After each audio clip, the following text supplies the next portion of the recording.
نفل پڑھ کے اللہ سے دعا مانگتے تھے۔ ایک تو نماز سے دنیا کی سب نعمتیں انسان کو ملتی ہیں، پھر نماز سے انسان کے باطن کی صفائی ہوتی ہے۔ اللہ تعالیٰ فرماتے ہیں ان الصلاۃ تنہی عن الفحشاء والمنکر، کہ نماز انسان کو فحش کاموں سے اور برے کاموں سے روکتی۔ اب ہم نماز بھی پڑھ رہے ہوتے ہیں، برے کام بھی کر رہے ہوتے ہیں۔ اس کی وجہ کیا کہ ہماری نماز صحیح معنوں میں نماز ہی نہیں ہوتی، ہم اٹھک بیٹھک کر رہے ہوتے ہیں، غفلت کی نمازیں پڑھ رہے ہوتے ہیں۔ اللہ تعالیٰ ارشاد فرماتے ہیں اقم الصلاۃ لذکری، نماز قائم کرو میری یاد کی خاطر۔ اور ہماری نماز میں تو دکان کا کام کاروبار چل رہا ہو، ادھر ادھر کے خیالات کا سلسلہ جاری ہوتا ہے، تو ایسی نماز پھر تاثیر نہیں لا پاتی، تو نماز کے اثرات ہم پر مرتب نہیں ہوتے، اس لیے پھر گناہ نہیں چھوڑ۔ تو نماز کو نماز بنانا، اس کے لیے محنت کرنی پڑتی ہے۔ اگر کوئی کویسچن پوچھے، فرض کرو آپ سے دی آپ نے نماز کو بنانا سیکھا، ہم نے کہا نماز بنانے سے، بس بچپن میں قاری صاحب نے ہمیں نماز یاد کروا دی اور ہم نے لوگوں کو جیسے دیکھتے تھے پڑھتے ہوئے ایسے پڑھنی شروع۔ سیکھی کہاں ہے نماز؟ پہلے وقتوں میں مشائخ کے پاس آ کے لوگ نماز پڑھنا سیکھا کرتے تھے۔ حضرت سید احمد شہید رحمۃ اللہ علیہ کے پاس ایک صاحب آئے اور کہنے لگے کہ حضرت میں آپ کی خدمت میں اس لیے حاضر ہوا ہوں کہ مجھے صحابہ جیسی نماز پڑھنی سکھا دیں۔ نبی علیہ السلام نے صحابہ کو سکھایا اور صحابہ نے آگے امت کو، چنانچہ اللہ کے محبوب صلی اللہ علیہ وسلم نے کھڑے ہو کے صحابہ کو نماز پڑھ کے دکھائی، فرمایا صلو کما رأیتمونی اصلی، تم جیسے مجھے دیکھ رہے ہو نماز پڑھتے ہوئے اس طرح نماز پڑھ۔ تو ظاہری صورت تو ہم نماز کی بنا لیتے ہیں، لیکن نماز کے اندر اللہ کی طرف کس طرح دھیان ہونا چاہیے، کس طرح دنیا سے ہمیں کٹ کے نماز پڑھنی چاہیے، وہ ہمیں سمجھ نہیں ہوتی۔ اور دنیا کی محبت اتنی ہمارے دلوں میں ہوتی ہے کہ وہ ہماری جان نہیں چھوڑتی۔ نماز میں بھی دنیا کا خیال۔ ایک بزرگ سے کسی نے پوچھا حضرت آپ کو نماز میں دنیا کا خیال آتا ہے؟ انہوں نے فرمایا وہی نہ دنیا نہ نماز میں آتا ہے، نہ نماز کے بغیر آتا ہی نہیں۔ اب ہم اگر چاہتے ہیں کہ نماز کے اندر ہماری حضوری بن جائے، اس کے لیے ہمیں کثرت ذکر کرنی پڑے۔ آپ حیران ہوں گے جی کہ ذکر کا کیا تعلق نماز کی یکسوئی کے ساتھ؟ ذکر سے انسان کو یکسوئی ملتی ہے، اور وہ یکسوئی، وہ کنسنٹریشن پھر نماز میں کام آتی۔ اس کو ایک مثال سے سمجھیں۔ ایک آدمی اگر کہے کہ جی میں نے باکسنگ کا مقابلہ کرنا ہے، تو جب طے ہو گیا باکسنگ کا مقابلہ، تو آپ اس بندے کو دیکھیں گے کہ وہ روزانہ ورزش کرتا ہے، کبھی جاگنگ کر رہا ہوگا، کبھی ایکسرسائز کر رہا ہوگا، اور کبھی ایک لیدر کے تکیے کو مکے مار رہا ہوگا۔ یہ کیوں ایکسرسائز کر رہا ہے؟ اپنے اندر مشق بڑھانے کے لیے، مہارت بڑھانے کے لیے، اپنے سکل کو امپروو کرنے کے لیے۔ چنانچہ لوگ سوئے ہوئے ہوتے ہیں اور وہ اکیلا لگا ہوا ہوتا ہے۔ ایک دفعہ مائک ٹائسن نے مقابلہ جیتا تو اس سے پوچھا گیا کہ تم کیسے اتنے اچھے باکسر بن گئے کہ ہر بندے کو ناک آؤٹ کر دیتے ہو؟ اس نے کہا کہ اس کے پیچھے ایک ہسٹری ہے میری زندگی کی۔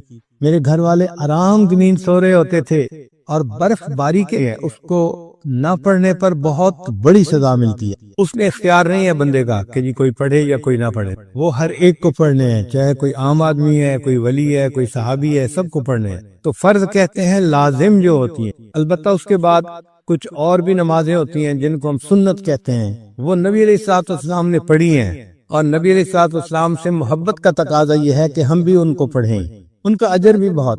چنانچہ جو سنت مؤکدہ ہیں 12، جیسے ظہر کی 4 سنتیں، فجر کی 2 سنتیں، اور مغرب کے بعد بھی 2 سنتیں ہیں، اور عشاء کے فرض کے بعد بھی سنتیں ہیں۔ ان سنتوں کو جو بندہ باقاعدگی سے پڑھتا ہے، حدیث پاک میں آتا ہے اللہ تعالیٰ قیامت کے دن اس کو جہنم سے امن عطا فرمائے۔ پھر کچھ ایسی رکعتیں ہوتی ہیں جن کو ہم نفل کہتے ہیں، وہ بندے کا اللہ سے محبت کا اظہار ہوتا ہے، ان کو آپشنل کہتے ہیں۔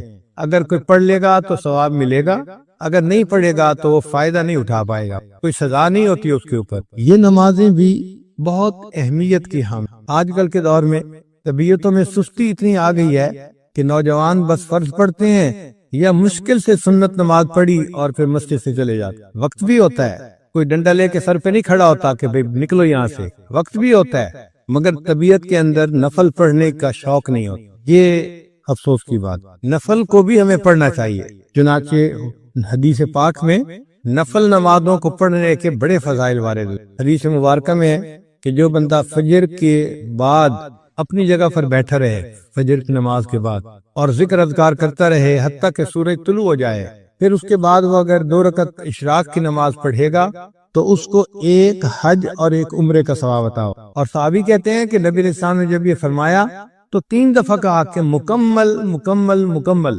یعنی حج اور عمرے کا ثواب تھوڑا نہیں ملے گا، مکمل حج مکمل عمرے کا ثواب ملے گا۔ حیران ہوتے ہیں، حج کرنا تو ایک مشقت والا کام ہے اور بڑا ٹائم لگتا ہے اور پیسے لگتے ہیں، وقت لگتا ہے، اور یہاں 2 رکعت پہ حج کا ثواب مل گیا، عمرے کا ثواب مل گیا۔ تو علماء نے بات سمجھائی کہ دیکھو، ایک ہوتا ہے ضابطہ اور ایک ہوتا ہے رابطہ۔ رابطہ تو ہوتا ہے کہ ایک روٹین بنی ہوئی ہے، اس کے مطابق کچھ کام کرنے پر اس بندے کو کوئی چیز دے دی، اور رابطہ اس کے تعلق کے اوپر ہوتا ہے۔ اب اس کی مثال یوں سمجھیں کہ آپ کے ہاں ایک مزدور کام کرتا تھا اور آپ اس کو روزانہ کے 500 روپے دیتے تھے مزدوری کے۔ ایک دن وہ غمزدہ سا بیٹھا ہوا ہے، تو آپ اس سے پوچھتے ہیں کہ بھئی کیا ہوا؟ وہ کہتے ہیں جی کہ میری بیٹی کی شادی ہے 1 ہفتے کے بعد، اور میرے پاس تو کچھ وسائل نہیں، تو میں بہت پریشان ہوں کہ میں بیٹی کی رخصتی کیسے کروں گا۔ اس کی بات سن کے آپ کے دل میں اس کے ساتھ ہمدردی پیدا ہوتی ہے۔ اب آپ اس کو 10,000 روپے دے دیتے ہیں، بھئی اپنی بیٹی کی شادی کے لیے میری طرف سے 10,000 روپے۔ اب دیکھیں،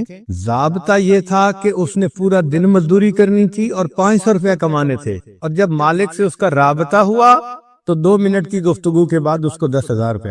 تو فرض نمازوں پہ انسان کو ضابطے کے مطابق اجر ملتا ہے، بہت زیادہ ہوتا ہے وہ بھی، لیکن جو فرضوں سے بھی آگے بڑھ کے کام کرتا ہے تو اللہ تعالیٰ کو اس سے پیار آتا ہے، اور پھر بڑوں کی دین ہمیشہ بڑی ہوتی ہے۔ اللہ تعالیٰ اس بندے کو اپنے خزانوں سے دیتے ہیں اور بڑا انعام عطا فرما۔ آپ کے گھر میں ڈرائیور ہے، ایک دن وہ آپ کے پاس شہد کی بوتل لے کے آ گیا، وہ جی ہمارے گاؤں میں درخت کے اوپر شہد کا چھتا لگا ہوا تھا، کل ہم نے اتارا، چونکہ چھوٹی مکھی کا شہد تھا اور خالص تھا، تو میں نے سوچا میں آپ کے لیے لے کے آتا۔ اب وہ شہد کی ایک بوتل لایا، لیکن آپ کے دل میں اپنی جگہ بنا کے چلا گیا کہ آپ نے سوچا کہ اچھا یہ مجھ سے اتنا تعلق رکھنے والا ہے کہ اس کو یہ خیال تھا کہ یہ شہد میں اپنے مالک کو دوں گا تاکہ وہ ناشتے میں استعمال کرے۔ وہ شہد لانا اس کے لیے ضروری نہیں تھا، محبت کا اظہار تھا، لیکن اس محبت کے اظہار کی وجہ سے آپ کا تعلق اس کے جڑ گیا، اس نے آپ کے دل میں جگہ بنا لی۔ اسی طرح نوافل آپشنل ہوتے ہیں، لیکن جب انسان نوافل ادا کرتا ہے تو اللہ تعالیٰ کے ہاں اس بندے کی جگہ بن جاتی، اللہ تعالیٰ اس بندے سے محبت فرماتا۔ چنانچہ حدیث میں لکھا ہے کہ نوافل کے فضائل میں سے ایک یہ بھی ہے کہ قیامت کے دن اللہ تعالیٰ بندے کی نماز کو چیک کریں گے، دیکھیں گے، اور اگر نماز میں کوئی کمی ہوگی، کوتاہی ہوگی، تو اللہ تعالیٰ فرشتوں کو فرمائیں گے میرے اس بندے کے نام اعمال میں نوافل کو دیکھو، اگر نفل موجود ہیں تو ان کو فرضوں کی جگہ قبول کر لو۔